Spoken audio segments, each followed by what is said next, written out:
하나님께서 주시는 말씀은 로마서 5장 12절에서 21절입니다. 저희 하나님의 말씀을 경외하는 마음으로 함께 자리에서 일어서서요. 로마서 5장 12절부터 21절까지 제가 봉독하겠습니다. 그러므로 한 사람으로 말미암아 죄가 세상에 들어오고 죄로 말미암아 사망이 들어왔나니 이와 같이 모든 사람이 죄를 지었으므로 사망이 모든 사람에게 이르렀느니라. 죄가 율법이 있기 전에도 세상에 있었으나 율법이 없었을 때에는 죄를 죄로 여기지 아니하였느니라. 그러나 아담으로부터 모세까지 아담의 범죄와 같은 죄를 짓지 아니한 자들까지도 사망이 왕노릇하였나니 아담은 오실 자의 모형이라. 그러나 이 은사는 그 범죄와 같지 아니하니 곧 한 사람의 범죄로 인하여 많은 사람이 죽었는즉 더욱 하나님의 은혜와 또한 한 사람 예수 그리스도의 은혜로 말미암은 선물은 많은 사람에게 넘쳤느니라. 또 이 선물은 범죄한 한 사람으로 말미암은 것과 같지 아니하니 심판은 한 사람으로 말미암아 정죄에 이르렀나니 나 은사는 많은 범죄로 말미암아 의롭다 하심의 이름이니라. 한 사람의 범죄로 말미암아 사망이 그 한 사람을 통하여 왕노릇하였는즉 더욱 은혜와 의의 선물을 넘치게 받는 자들은 한 분 예수 그리스도를 통하여 생명 안에서 왕노릇하리로다. 그런즉 한 범죄로 많은 사람이 정죄에 이른 것 같이 한 은혜로운 행위로 말미암아 많은 사람이 의롭다 하심을 받아 생명에 이르렀느니라. 한 사람이 순종하지 아니함으로 많은 사람이 죄인 된 것 같이 한 사람이 순종하심으로 많은 사람의 의인이 되리라. 율법이 들어온 것은 범죄를 더하게 하려 함이라. 그러나 죄가 더한 곳에 은혜가 더욱 넘쳐나니 이는 죄가 사망 안에서 왕노릇한 것 같이 은혜도 또한 의로 말미암아 왕노릇하여 우리 주 예수 그리스도로 말미암아 영생에 이르게 하려 함이라. 푸른 마르고 꽃은 시드나 하나님의 말씀은 영원히 서리라.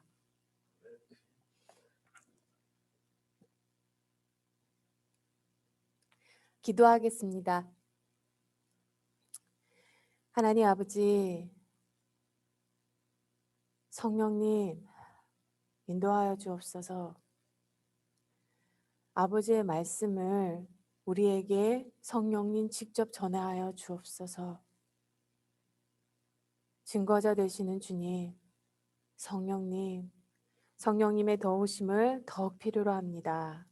성령님의 도우심을 의지하여 예수 그리스도를 통해 우리에게 부어주시는 더 강력한, 죄보다 더 강력한 하나님의 은혜에 우리의 눈이 띄어지는 시간이 되게 하여 주옵소서. 하나님, 우리의 마음을 조명하여 주옵소서. 악한 영 틈타지 않게 하여 주옵시고 우리에게 지혜를 허락하여 주옵소서. 예수님의 이름으로 기도합니다. 아멘. 이건 설교문에 없는 얘기인데요. 일주일 내내 머릿속에 좀 이렇게 맴도는 생각이 있었어요. 어느 원로 목사님께서 전화를 한 통화 받으셨대요. 받으셨는데 76세가 되신 노인분이 전화를 하셔서 이제 나도 삶의 마지막에 서 있는데 종교를 가지고 싶습니다. 그래서 불교를 해야 될지 기독교를 해야 될지 고민을 하는데 그래도 많은 사람들이 기독교를 추천합니다. 그래서 질문이 있어서 전화를 했습니다. 라고 이렇게 은퇴 목사님에게 이렇게 전화를 하셨대요. 그러시면서 그래서 목사님께서 네, 그럼 알겠습니다. 혹시 질문하실 게 무엇인가요? 하고 물어봤더니요. 목사님은 노아의 방주를 믿으십니까? 그러시더래요. 그래서 목사님께서는 네, 노아의 방주 이야기가 성경에 있지요. 저는 믿습니다. 그러면서 노아의 방주의 얘기에 대해서 이렇게 질문을 하시더래요. 그러더니 또 하나 질문이요. 그래서 목사님께서 더 질문하실 게 있으십니까? 종교를 갖기 위해. 그랬더니 이 노인분께서 하나만 더 묻겠습니다. 노아의 방주 때 하나님께서 그렇게 많은 비를 내리셔서 온 땅이 다 바닷물로 잠겼다면, 물로 잠겼다면 분명히 민물고기도 그때 다 죽었을 텐데 어떻게 지금도 민물고기가 있냐는 거죠. 목사님이 그 분에게 이렇게 얘기하셨다고 합니다. 연세가 70, 60이면 인생의 마지막 단계에 와 있다고 볼 수 있는데 그 나이가 돼서 삶에 대해서 질문이 하나도 없으시다면 아직 하나님을 만나실 준비가 되지 않았습니다. 마지막 때까지 삶에 대해 아무런 질문이 없다면 우리 밖에 계신 하나님을 만날 수가 없습니다. 라고 그렇게 전화를 끊으셨대요.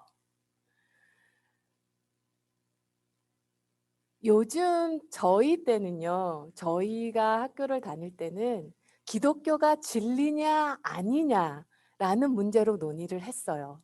성경이 진짜냐 아니냐, 성경이 이스라엘의 민족의 역사냐 아니면 세계 모든 역사냐. 근데 요즘 세대는요, 오늘 우리가 찬양도 드렸지만 뭐 친척도 재산도 다 생명도 잃어도 진리는 변하지 아니하리니 이런 찬송가가 있는데요. 요즘 세대는 요즘 시대는 다원주의라고 하죠. 다원주의, 영어로 플러리즘이라고 하는데요. 다원주의란 진리가 없다라는 얘기예요. 이 세상에는 절대적인 진리는 없다. 참 무서운 생각이에요. 이 말은요. 사실 내가 하고 싶은 대로 내 생각에 옳다고 판단되는 대로 살아가게 해준 문을 열어주는 게 어떻게 보면 다원주의입니다. 절대적인 진리는 없다.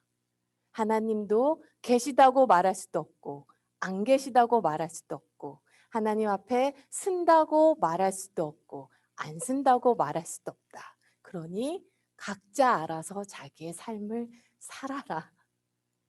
되게 무서운 어,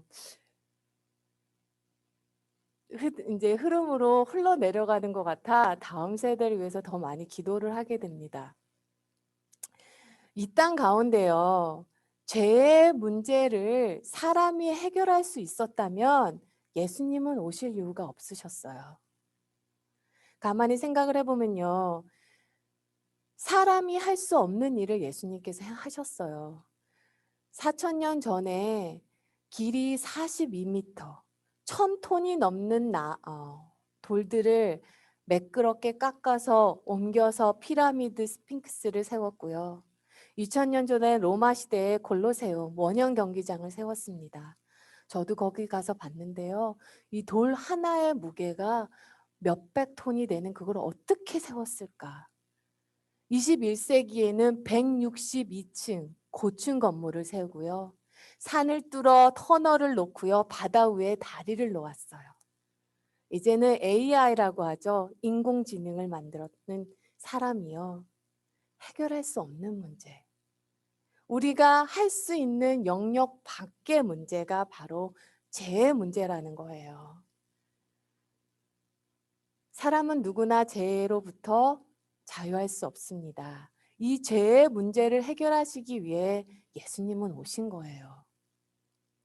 흔히 우리가 아담이 죄를 지은 것이 내가 지은 죄가 어떻게 될 수 있냐.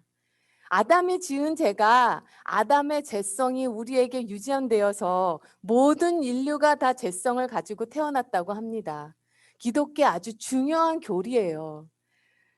모든 인간은 근본적으로 다 죄인이라는 것입니다. 그럼 이제 막 태어난 아기도 죄인이냐? 막 태어난 아이도 죄성이 있다는 겁니다.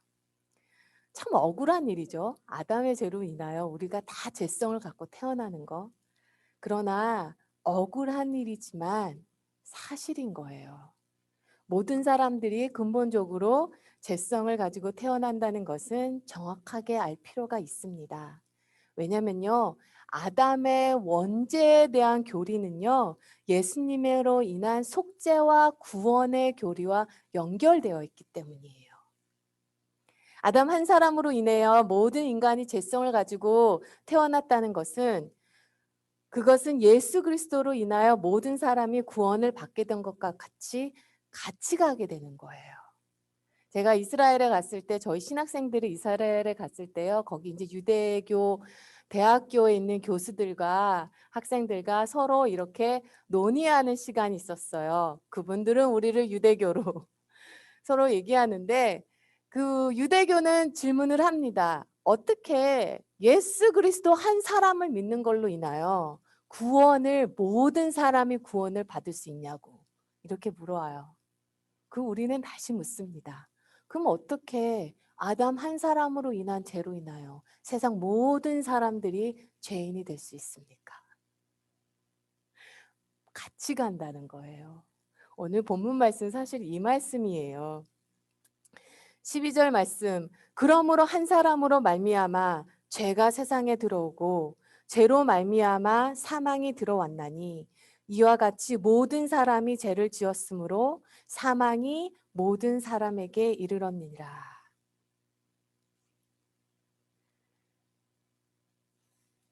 창세기에서요, 아담이 창조될 때 아담은 하나님의 형상으로 지음받았습니다. 아담은 하나님의 형상으로 지음받았어요. 그리고 창세기 2장에서는요, 하나님은 하나님의 영을 그 안에 불어 넣어 주셨습니다. 기억하시죠?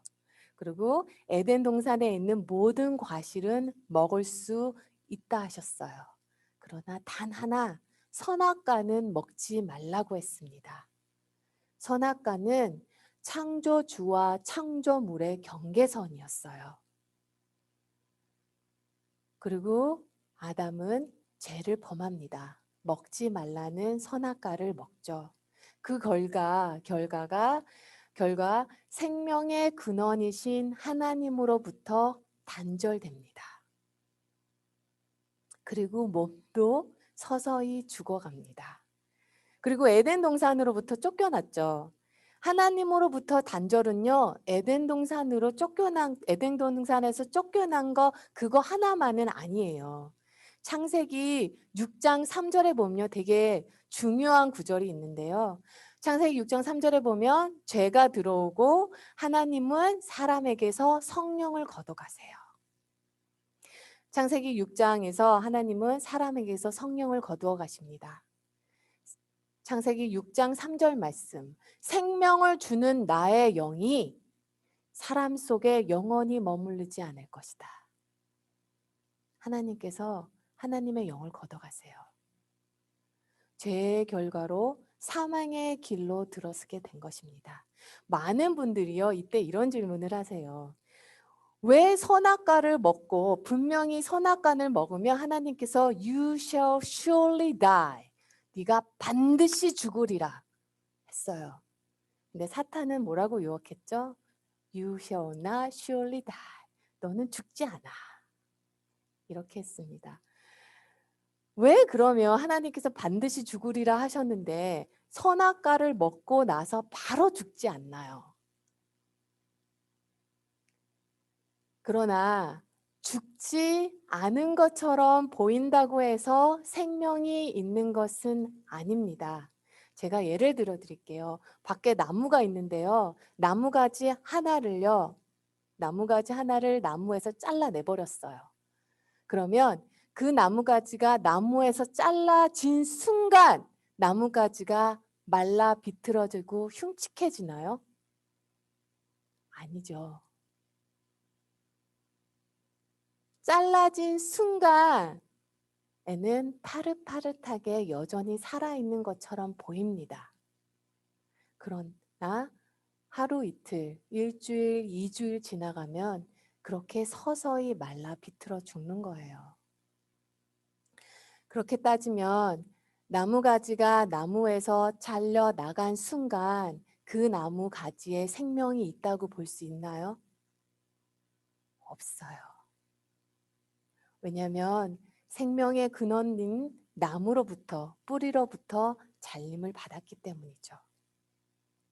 언제 말라 비틀어지는가는 시간의 문제예요.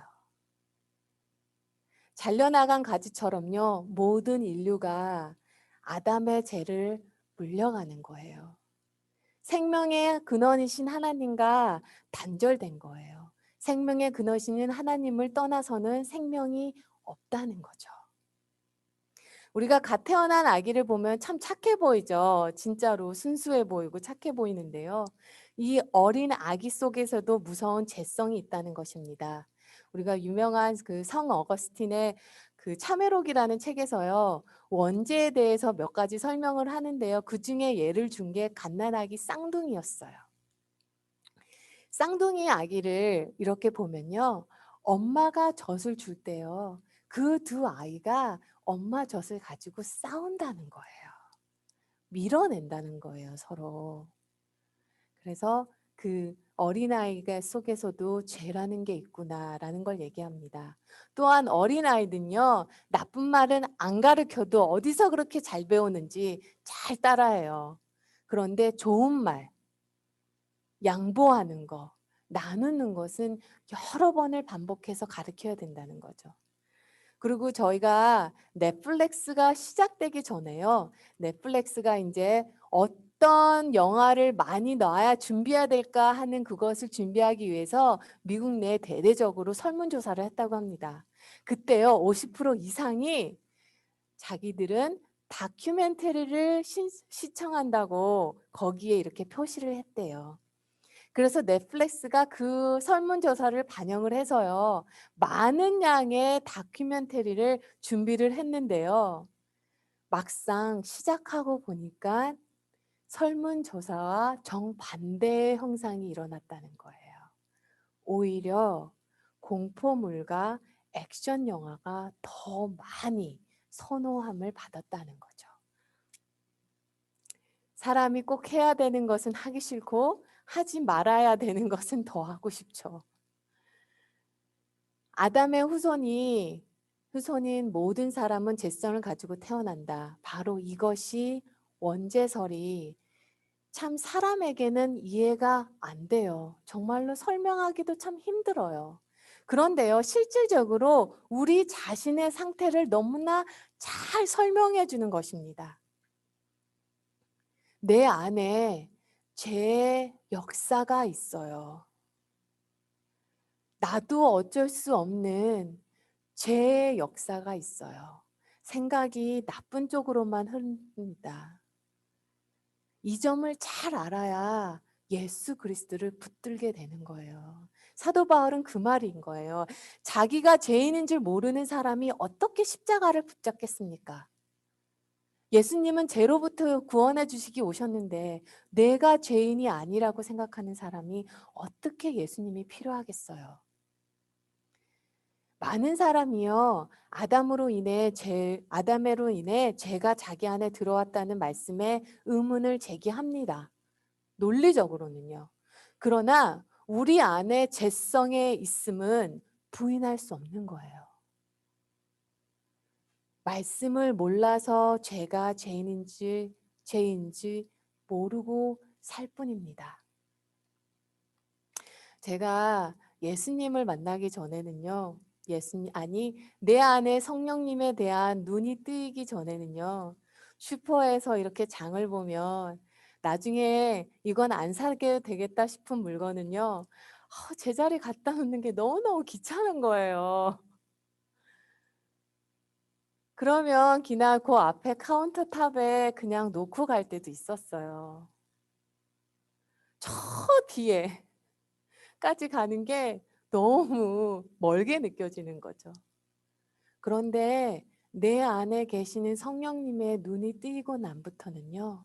그냥 그렇게 놓는 게 마음에 힘들더라고요. 성령님이 기뻐하시지 않으시는구나.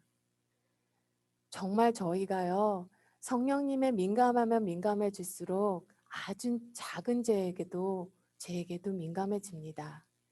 말씀을 보면요. 더 민감해져요, 죄에. 말씀해 보면요. 우리가 로마서 1장 29절부터 31절까지 죄에 대해서 쫙 이렇게 리스트를 해놨죠. 거기 보면 시기, 분쟁, 사기, 수군거리는 자, 교만한 자, 자랑하는 자, 부모를 거역하는 자, 우매한 자, 신의가 없는 자, 무정한 자, 무자비한 자가 다 사형에 해당되는 사람이라는 것입니다. 요한계시록 21장을 보고 제가 깜짝 놀랐어요. 요한계시록 21장에 이런 말이 있습니다. 비겁한 자, 신실하지 못한 자, 비겁한 자, 영어로요, coward.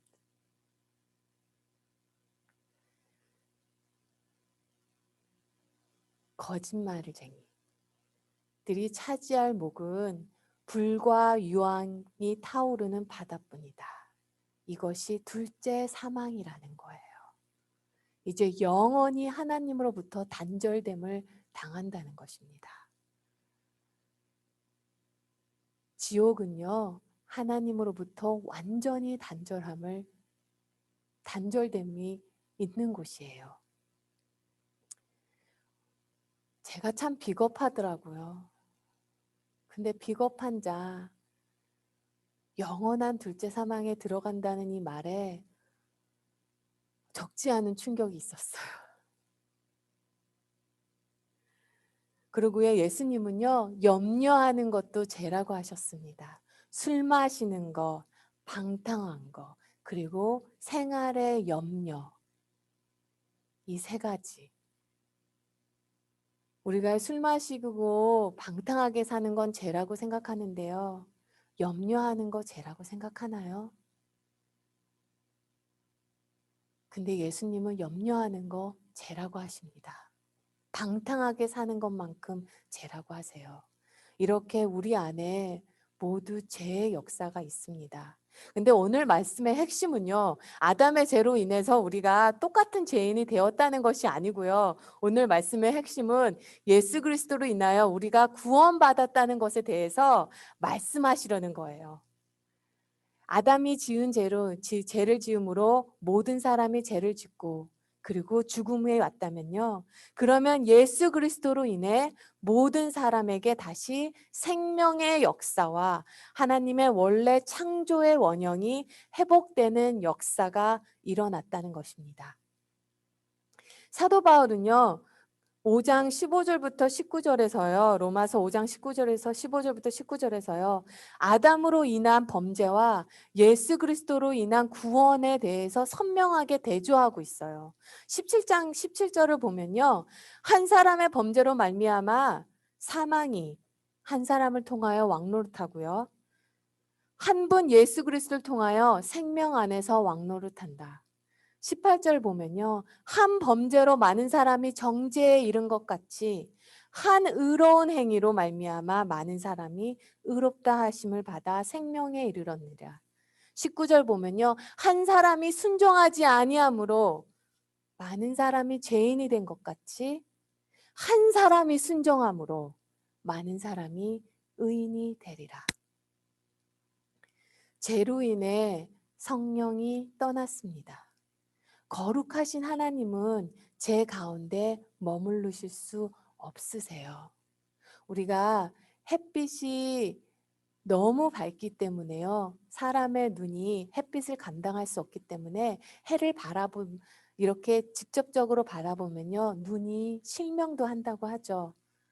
그렇게 햇빛보다 더 거룩하신 그 하나님의 영광을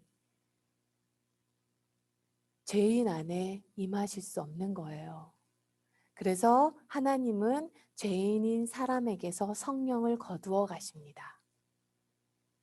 그런데요, 우리의 죄를 시인하고 회개하고 내 죄를 대신하여 예수님께서 십자가에서 죽으심을 믿으면요, 십자가에서 죽으시고 죽음에서 부활하시고 승천하신 예수님께서 성령으로 우리 안에 다시 안에 오신다는 거예요. 히브리서가 이것을 너무나 잘 설명하고 있어요. 히브리서를 보면요. 이렇게 말을 합니다. 우리가 예수님을 주라 시인할 때요.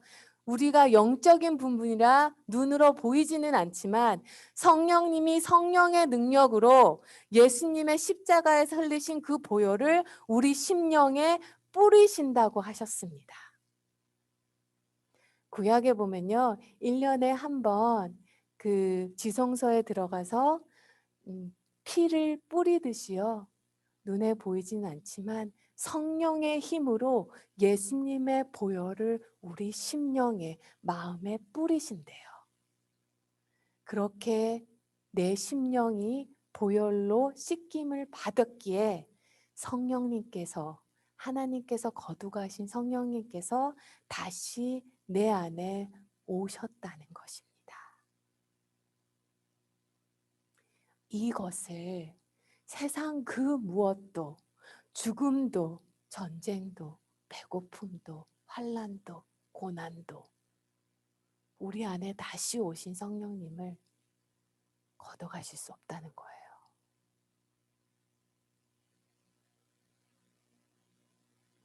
무엇도 다시 끊을 수 없으시다는 거예요. 이렇게 우리 안에 성령님이 오시면요, 죄에 민감해집니다. 전에는요, 죄를 드러내는 일이 율법이 했어요. 나는 절대 하나님이 원하시는 대로 살 수 없는 존재구나. 나는 안 되는구나. 그런데 이제 우리 그 율법이 한 그 일을요, 우리 마음에 오신 성령님께서 그 일을 하신다는 거예요. 예레미야 31장 31절 기억나시죠? 그때 하나님께서 말씀하셨어요. 그때가 되면 하나님의 법을 우리 속에 두며 우리 마음에 기록하시겠다고. 성령님이 그 안에 있는 자, 죄에 민감해진다는 것입니다. 남의 죄에 민감해지는 것이 아니고요, 내 죄에 민감해지는 거예요. 오늘 우리가 이렇게 예배 드릴 수 있는 것도 성령님께서 하시는 일이기 때문입니다. 우리가요, 예수님을 알기 전에는요, 주일날 예배 나오는 게 오히려 이상하죠. 일주일 내내 월요일부터 토요일까지 하루 종일 일하고, 주일에도 예배 드리려고 하고, 교회에서 일하고 섬기고, 이해가 안 돼요. 근데요, 예수님을 만나고 나면요, 일주일의 삶이 예배로 집중됩니다. 하나님의 은혜를 경험하면요, 예배자로 서게 되어 있어요. 예배를 안 드리면 마음이 너무나 불편해집니다. 물론 성령 충만함에 대해서는 서로 다를 수가 있습니다. 예를 들어 어떤 분은 예배에 왔지만 일주일 내내 성령님의 음성에 민감하게 반응해서 반응해서 성령의 음성대로 살아가신 분이 있고요. 또 어떤 분은요, 비록 주일날 예배 드리는 그것에는 순종했지만 일주일의 삶을 보면 마음대로 사신 분도 있으세요. 그런데 그것은요, 내 안에 계신 성령님에 대해서 눈이 띄어지지 않았기 때문에 그런 거예요. 성령님에 대해서 눈이 띄어지지 않았기 때문에요, 지금 정말 자기 스스로도 바보같이 살아가는 거죠. 그러나 성령님에 대해서 눈이 띄고 나면요, 그렇게 살라 해도 살지 않습니다. 죄 짓기 싫어져요. 죄 짓기 싫은데 어떻게 죄를 짓겠습니까? 성령님이 제 안에 오신 것을 알지 못하고 살 때는요, 성령님을 제 안에 모시고도 부끄럽게 살아요. 제가 전에도 말씀드렸을 거예요. 저희 청년부 중에 한 청년이 금요일날 성경 공부가 끝나고 클럽에 가야 되기 때문에 성경 공부에 올 때 클럽으로 가는 옷을 입고 오셨어요. 근데 나중에 성령님에 대해서 내 안에 계시는 성령님에 대해서 눈이 띄고 나니까 안 그러시더라고요. 나는 사실 가고 싶은데 내 안에 있는 성령님은 나를 떠나지도 못하시고, 그럼 성령님께서 클럽에 나랑 같이 가야 되는데 그리고 어느 날부터 안 가시더라고요.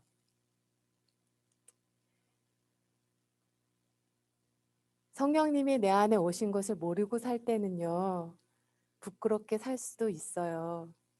모르니까. 그럴 수도 있는 거죠. 그러나 제 안에 계시는 성령님을 몰랐기 때문에 부끄럽게 살고는 마음은 어떨까요? 마음은 너무 안 좋아요. 그게 성령이 있는 자와 성령이 없는 자의 차이입니다. 하루는 날씨가 너무 좋은 주일인 거예요. 오늘같이 너무 날씨가 좋아요.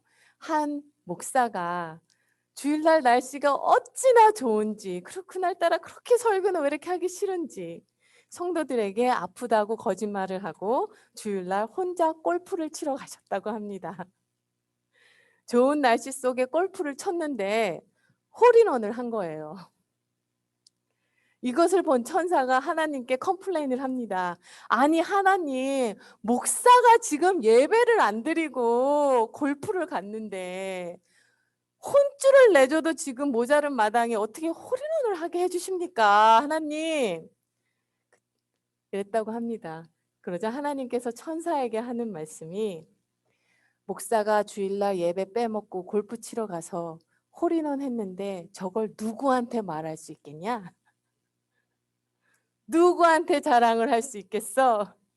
말 못하는 저 마음이 더 죽을 맛일 거다. 일단은 조크가 있습니다. 목사만 그럴까요? 우리 모두 그래요. 성령님이 내 안에 계시는 사람이 세상식으로 살면 마음이 편할 것 같죠? 마음이 좋기만 할 것 같죠? 절대 그렇지 않다는 거예요. 성령의 근심이 성령님을 모신 사람에게는 다 있습니다. 성령님을 모시는 사람은요, 주님 뜻대로 살지 못하면 절대로 마음이 편하지 않아요.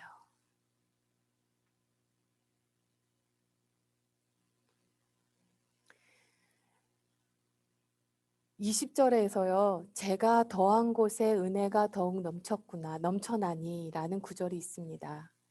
제가 새벽기도 때 이렇게 보면요. 회개할 것이 없으신 분인 같으신 분들이 더 눈물로 애통하며 회개 기도를 하세요. 그것은요. 그분이 회개할 일을 더 많이 했기 때문이 아니라요. 그분이 그만큼 죄에 더 민감해지신 거예요. 전에는 아무렇지 않게 넘어갈 수 있었던 일이 이제는 하나님께서 기뻐하지 않으시는구나. 성령님이 근심하시는구나. 자녀에게 한마디 하지 말아야 됐던 그 말 한마디. 남편에게 하지 말아야 됐던 그 한마디에 애통하며 눈물로 주님 앞에 회개하게 되는 거죠. 우리가 하나님의 은혜를 말미암아 자기가 죄인 된 것을 깨달았을수록 속죄의 은총이 얼마나 큰가를 알 수 있어요. 정말로 나 같은 죄인 살리신 주 은혜 놀라와 라는 찬양이 나오게 되는 거죠.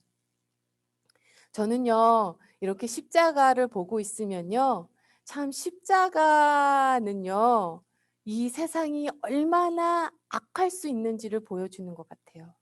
십자가는요, 인간이 인간에게 얼마나 폭력적일 수 있는지를 보여주는 징표입니다. 사람은 사람에게 대해 늑대다라는 말이 있죠. 사람이 제일 무섭다는 말이 그래서 나왔어요. 십자가는요, 죄가 얼마나 무서운 것인지, 죄의 결과가 무엇인 건지를 보여줍니다.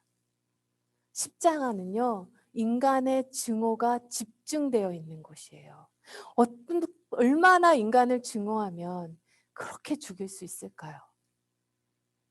그러나 십자가에 달리신 주님은 그 증오의 고리를 끊으셨어요.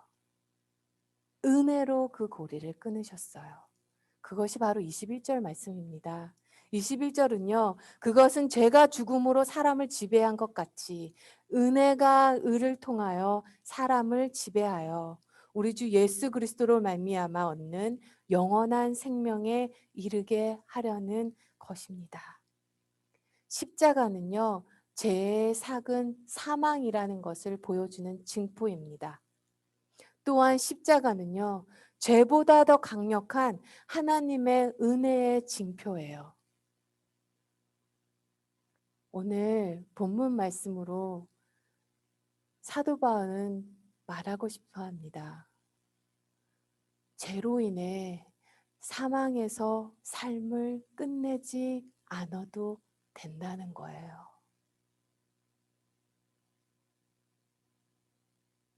삶을 사망에서 끝내지 않아도 된다. 아담 한 사람으로부터 세상에 죽음이 들어왔던 것처럼 예수 그리스도 한 분을 통해 영생의 길이 있다는 것입니다. 사망에서 생명으로 옮겨지는 길이 있다는 거예요. 그 길을 가라는 겁니다. 예수 그리스도가 바로 그 길이라는 거예요. 사도 바울의 애절함이 느껴졌어요. 사망에서 삶을 끝내지 않아도 돼. 생명으로 갈 수 있는 길이 이미 열렸다는 거예요. 이제 사망에서 생명으로 가자는 거예요. 그것이 바로 십자가 복음입니다. 그 길이 여기 계신 모든 분들에게 열렸고요. 또 그리고 그 길에 우리가 지금 서 있는 것입니다. 그러니 생명을 살리는 일, 사람을 살리는 일을 하나님께서 함께 하자고 하십니다. 이 시간 기도드리겠습니다.